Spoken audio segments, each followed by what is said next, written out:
سمعت قبل كده عن عطر كريدا فينتوس؟ طيب هل جربته؟ لو جربته ايه انطباعك عنه؟ لو حابب تعرف حكايته خليك معايا، علشان دي مش مجرد قصة عطر، دي قصة فكرة غيرت مفهوم العطور تماما. في عطر أول ما بتحطه الناس ما بتسألش هو ايه، الناس بس بتبص، مش عارفين ليه بس حاسين ان في حاجة اتغيرت.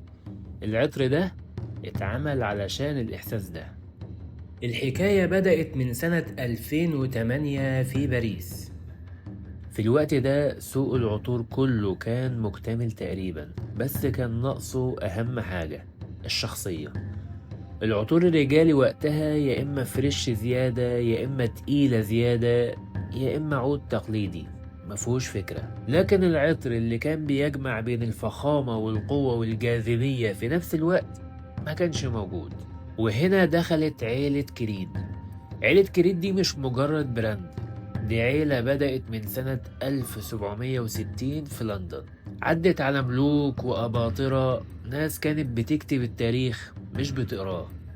بس المشكلة إنهم كانوا لسه بيعملوا نفس اللي بيعملوه بقالهم سنين. وفي يوم إيرفين كريد قرر يكسر القاعدة دي. حكى لوالده إن السوق اتغير والرجالة اتغيرت، الراجل النهاردة بقى عنده طموح وقوة وقرار، وإنهم محتاجين عطر يبقى شبه الراجل ده.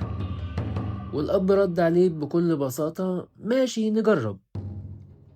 وفي اللحظة دي اتولد كريد افنتوس، مش كعطر لأ، اتولد كفكرة. الإلهام هنا كان من نابليون، راجل بدأ من لا شيء ووصل إنه يحكم أوروبا، مش بجيش بس، لأ بشخصيته، بالثقة، بطريقته في الدخول وبالهيبة. الإحساس ده كان لازم يتحول لريحة. وبدأت الرحلة، تجارب وفشل، محاولات تانية، وكل مرة إيرفين كان بيقول حلو بس مش قوي، لأ لسه ناقصها حاجة محدش عملها قبل كده: القوة. إيرفين كان بيدور على القوة بس من غير غطرسة. وفي يوم عادي جدا إيرفين كان قاعد مع أصحابه والفحم مولع وصوت الشوي مالي المكان، وفجأة ريحة غريبة شدت انتباهه: أناناس، بس مش عادي، أناناس مشوي على الفحم.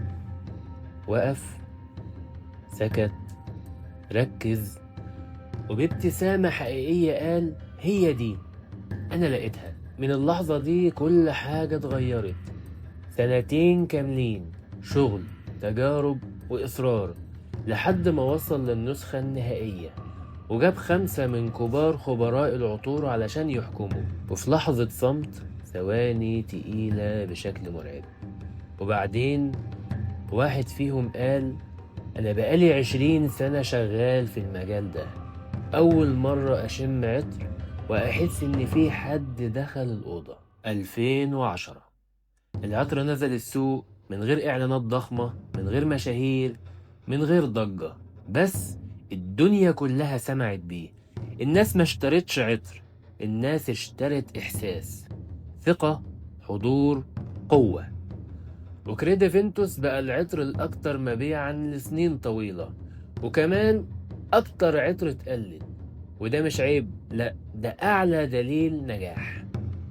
قبل كريدا فينتوس العطر كان بيتباع بالاسم، بس بعد كريدا فينتوس بقى بيتباع بالإحساس.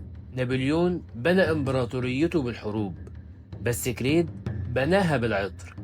إمبراطورية نابليون انتهت، إنما إمبراطورية كريد لسه موجودة، لأن في حاجة أقوى من الجيوش وأقوى من الفلوس: إنك تدخل مكان وتحس إن المكان بقى أحسن علشان إنت فيه.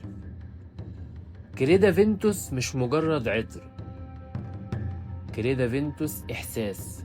بالمناسبة، أفينتوس معناها باللاتيني المستقبل، يعني ده ما كانش مجرد اسم، ده كان وعد.